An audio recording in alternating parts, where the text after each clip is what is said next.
গাজায় ধ্বংসস্তূপের নিচে চাপা পড়া ফিলিস্তিনিদের অসহায় মৃত্যু। ইসরায়েলি হামলা চলছে, 24 ঘন্টায় অন্তত 36 জন নিহত। শিগগিরই ফিলিস্তিনকে স্বাধীন রাষ্ট্রের স্বীকৃতি দেওয়ার ঘোষণা ফ্রান্সের। ক্ষোভ ইসরায়েলের, স্বাধীন হবে কি ফিলিস্তিন? দরকার হলে ইরানের উপর হামলা চালাবে আমেরিকা, এমন হুঁশিয়ারি খোদ প্রেসিডেন্ট ট্রাম্পের। যুদ্ধের জন্য প্রস্তুত কি তেহরান?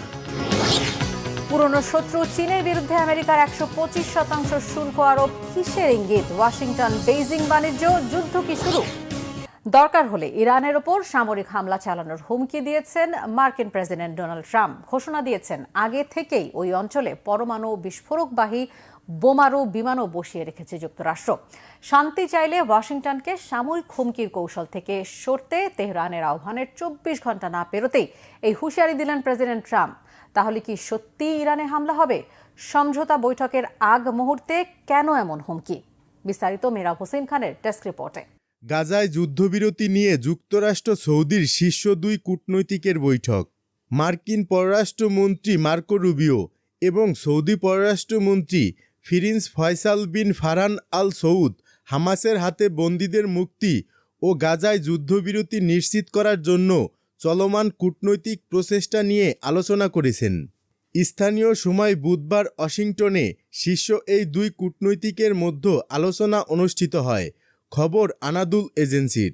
মার্কিন পররাষ্ট্র দপ্তরের মুখপাত্র ট্যামি ব্রুস এক বিবৃতিতে বলেছেন, মার্কিন সেক্রেটারি এবং সৌদি পররাষ্ট্রমন্ত্রী জিম্মিদের মুক্তি এবং গাজায় একটি টেকসই যুদ্ধবিরতির লক্ষ্যে কাজ করার জন্য কূটনৈতিক প্রচেষ্টা নিয়ে আলোচনা করেছেন। এতে গাজায় হামাসের ক্ষমতাহীনতা ও নিরস্ত্রীকরণের বিষয়টিও অন্তর্ভুক্ত। এছাড়া 2 শীর্ষ কূটনৈতিক সুদানের যুদ্ধ এবং লোহিত সাগরে ইয়েমেনের হুতি গোষ্ঠীর আক্রমণ সহ অন্যান্য আঞ্চলিক বিষয়গুলো নিয়েও আলোচনা করেছেন। বিবৃতি অনুসারে রাশিয়া ও ইউক্রেনের মধ্যে শান্তি প্রতিষ্ঠা, অর্থনৈতিক ও প্রতিরক্ষা সহযোগিতা বৃদ্ধি, অঞ্চলে হুতি হুমকি মোকাবেলা এবং লোহিত সাগরে নৌ চলাচলের স্বাধীনতা পুনরুদ্ধারের জন্য সৌদি আরবের প্রচেষ্টার জন্য প্রশংসা প্রকাশ করেছেন। যদিও আমেরিকা গাজায় ইসরায়েলের সামরিক অভিযানকে সমর্থন করেছে এবং একই সঙ্গে সৌদি আরব ও ইসরায়েলের মধ্যে একটি স্বাভাবিকরণ চুক্তি মধ্যস্থতা করার চেষ্টা করছে, আর রিয়াদ তাৎক্ষণিক যুদ্ধবিরতি এবং দ্বিরাষ্ট্র সমাধান নেওয়ার পথ তৈরির জন্য জোর দিচ্ছে। গত মাসে ট্রাম্প বলেছিলেন যে তিনি এপ্রিলের প্রথম দিকে সৌদি আরব সফর করতে পারেন, তবে অ্যাক্সিওস নিউজ জানিয়েছে ট্রাম্পের এই সফর মে মাসের মাঝামাঝি সময়ে হবে। ইসরায়েলকে লক্ষ্য করে ছোড়া ব্যালিস্টিক ক্ষেপণাস্ত্র পড়ল সৌদি আরবে। ইসরায়েলকে লক্ষ্য করে ইয়েমেন থেকে হুতিদের ছোড়া ব্যালিস্টিক ক্ষেপণাস্ত্রটি পড়েছে সৌদি আরবে। বৃহস্পতিবার এক প্রতিবেদনে সংবাদ মাধ্যম ইয়েমেন অনলাইন এ তথ্য জানায়। প্রতিবেদনে বলা হয়, বুধবার স্থানীয় সময় রাত 9টার দিকে ইসরায়েলের দিকে ক্ষেপণাস্ত্রটি ছোড়া হয়, কিন্তু এটি মাঝপথে সৌদি আরবে পড়েছে। তবে সেটি কোথায় পড়েছে তা বিস্তারিতভাবে জানানো হয়নি।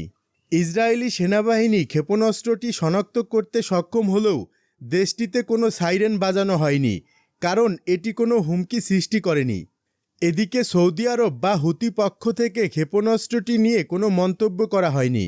তবে ইয়েমেনের সশস্ত্র গোষ্ঠী হুতি বুধবার জানায় তারা ইসরায়েলকে লক্ষ্য করে একটি ড্রোন হামলা চালিয়েছে।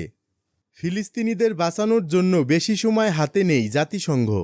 জাতিসংঘের ফিলিস্তিনি বিষয়ক বিশেষ দূত ফ্রান্সেস্কা আলবানিজ সতর্ক করে বলেছেন, গাজা উপত্যকায় ইসরায়েলের চলমান হামলা এবং পশ্চিম তীরে নিপীড়নের কারণে ফিলিস্তিনি জনগণকে রক্ষার জন্য আর খুব বেশি সময় হাতে নেই। তুর্কি সংবাদ মাধ্যম আনাদুলের বরাত দিয়ে খবর মিডল ইস্ট মনিটরের।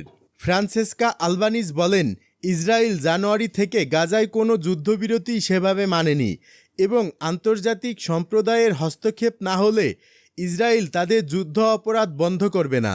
আলবানিজ ইসরায়েলি প্রধানমন্ত্রী বেনিয়ামিন নেতানিয়াহুর আন্তর্জাতিক অপরাধ ও মানবাধিকার লঙ্ঘনের দায়ে জবাবদিহির সম্ভাবনা নিয়ে হতাশা প্রকাশ করেন। তিনি বলেন, জাতীয় বা আন্তর্জাতিক পর্যায়ে কোনো বিচার পাওয়ার আশা আমি আর করি না, কারণ আপনারা দেখেছেন সবাই ক্রমাগতভাবে তাকে লাল গালিচা সংবর্ধনা দিতে প্রস্তুত। তিনি উল্লেখ করেন, অনেক পশ্চিমা ও ইউরোপীয় দেশ নেতানিয়াহুকে তাদের দেশে আমন্ত্রণ জানাচ্ছে এবং আন্তর্জাতিক অপরাধ আদালত কর্তৃক জারিকৃত গ্রেপ্তারি পরোয়ানা মানতে অস্বীকৃতি জানাচ্ছে। তিনি আরও বলেন, ইসরায়েলি সরকার এবং বসতির বাসিন্দারা গাজা ও দখলকৃত পশ্চিম তীরের আরও জমি দখল করে ইসরায়েলি রাষ্ট্রের মধ্যে নিয়ে নেওয়ার জন্য তাদের সম্প্রসারণবাদী লক্ষ্য বাস্তবায়ন করেছে। আলবানিজ বলেন, ইসরায়েলিরা ইউরোপের দুর্বলতা এবং যুক্তরাষ্ট্রের আগ্রাসী অবস্থানকে কাজে লাগিয়ে শুধু ফিলিস্তিন নয়, গোটা মধ্যপ্রাচ্যে আধিপত্য বিস্তারের চেষ্টা করছে। তিনি বলেন, লেবানন সিরিয়ায় আক্রমণ অব্যাহত রয়েছে। এটা পাগলামি হবে যদি কেউ ভাবে যে ইসরায়েল এখানেই থেমে যাবে, কারণ ইসরায়েল স্পষ্ট করে বলেছে যে তারা ভূমধ্য সাগর থেকে জর্দান নদী পর্যন্ত ভূমি চায়, যেন তারা ইহুদি জাতির সার্বভৌমত্ব প্রতিষ্ঠা করতে পারে। তিনি আন্তর্জাতিক সম্প্রদায় এবং বৈশ্বিক প্রতিষ্ঠানগুলোর প্রতি আহ্বান জানান যে তারা এই পরিকল্পনা নস্যাৎ করতে আরও কার্যকর পদক্ষেপ নেয়। তিনি বলেন, আন্তর্জাতিক আইন অনুযায়ী আমাদের দখলদারি শেষ করতে হবে, গণহত্যা থামাতে হবে, বর্ণবাদ বন্ধ করতে হবে। তবে এই কাজের জন্য একটি মৌলিক উপাদান প্রয়োজন, আর তা হলো রাষ্ট্রগুলোর ইচ্ছাশক্তি, যা বর্তমানে অনুপস্থিত। ইরানের উপর নতুন নিষেধাজ্ঞা জারি আমেরিকার। পরমাণু প্রকল্প নিয়ে ইরানের সঙ্গে সরাসরি বৈঠকের আলোচনার মধ্যেই দেশটির 5টি প্রতিষ্ঠান ও এক ব্যক্তির উপর নিষেধাজ্ঞা জারি করেছে যুক্তরাষ্ট্র। মার্কিন ট্রেজারি মন্ত্রণালয় এই নিষেধাজ্ঞা জারি করেছে। নিষেধাজ্ঞা প্রাপ্তদের সবাই ইরানের পরমাণু প্রকল্পের সঙ্গে সরাসরি সংশ্লিষ্ট বলে জানিয়েছেন ট্রেজারি মন্ত্রী স্কট বেসেন্ট। বুধবার এ সংক্রান্ত এক বিবৃতিতে মন্ত্রী বলেন, পারমাণবিক অস্ত্রের জন্য ইরান সরকারের বেপরোয়া প্রচেষ্টা শুধু যুক্তরাষ্ট্রেরই নয়, বরং আঞ্চলিক ও বৈশ্বিক নিরাপত্তার জন্যও হুমকি। তাই ইরান যে পরমাণু প্রকল্প অগ্রসর করার মাধ্যমে বৈশ্বিক স্থিতিশীলতায় বিঘ্ন সৃষ্টি করতে না পারে, সেজন্য সবসময় যুক্তরাষ্ট্র চেষ্টা করে যাবে। কোন কোন কোম্পানি ও ব্যক্তির উপর নিষেধাজ্ঞা জারি করা হয়েছে তা উল্লেখ করা হয়নি বিবৃতিতে। তবে ট্রেজারি মন্ত্রণালয়ের একটি সূত্র জানিয়েছে, নিষেধাজ্ঞা পাওয়া 5টি প্রতিষ্ঠানের মধ্যে 2টি আগে থেকেই যুক্তরাষ্ট্রের কালো তালিকাভুক্ত। এ দুটি প্রতিষ্ঠান হল atomic energy organization of Iran এবং দ্য ইরান সেন্ট্রিফিউজ কোম্পানি। এই দুই সংস্থাই ইরানের পরমাণু কর্মসূচির সার্বিক তত্ত্বাবধানের জন্য দায়িত্বপ্রাপ্ত। নিষেধাজ্ঞা জারির পর সংবাদ মাধ্যমের পক্ষ থেকে যোগাযোগ করা হলে ইরানের জাতিসংঘ মিশনের কেউ এ ব্যাপারে মন্তব্য করতে রাজি হননি। গত সোমবার অনেকটা আকস্মিকভাবেই ট্রাম্প ঘোষণা দেন যে ইরানের পরমাণু কর্মসূচি নিয়ে তেহরানের সঙ্গে সরাসরি আলোচনা শুরু হচ্ছে ওয়াশিংটনের। তবে ইরানের পররাষ্ট্রমন্ত্রী সৈয়দ আব্বাস আরাগসি বলেছেন, আলোচনা হবে পরোক্ষভাবে এবং এতে মধ্যস্থতাকারী হিসেবে থাকবে ওমান। গাজায় নিহত আরও 29 ফিলিস্তিনি।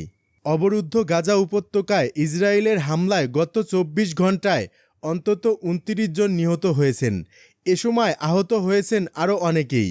শুক্রবার এ তথ্য জানিয়েছে কাতার ভিত্তিক সংবাদ মাধ্যম আল জাজিরা। বিশ্ব স্বাস্থ্য সংস্থার মহাপরিচালক টেড্রোস আধানম গেব্রেয়েসুস সতর্ক করে বলেছেন, গাজায় ত্রাণ প্রবেশে ইসরায়েলের অবরোধের কারণে সেখানে আরও রোগব্যাধি ও মৃত্যুর আশঙ্কা বাড়ছে। বর্তমানে গাজায় 10,000-এর বেশি মানুষকে বিদেশে চিকিৎসার জন্য হস্তান্তর করা জরুরি বলে মনে করেন তিনি। যুদ্ধবিরতি চুক্তি লঙ্ঘনের পর গত 18 মার্চ গাজায় নতুন করে ইসরায়েলের হামলায় 1,500 জনেরও বেশি ফিলিস্তিনি নিহত হয়েছেন। এক প্রতিবেদনে এ তথ্য জানিয়েছে বার্তা সংস্থা আনাদুলু। গাজার স্বাস্থ্য মন্ত্রণালয় জানিয়েছে, 2023 সালের অক্টোবর থেকে গাজায় ইসরায়েলি হামলায় এখন পর্যন্ত অন্তত 50,886 ফিলিস্তিনি নিহত এবং 1,15,000-এরও বেশি আহত হয়েছেন।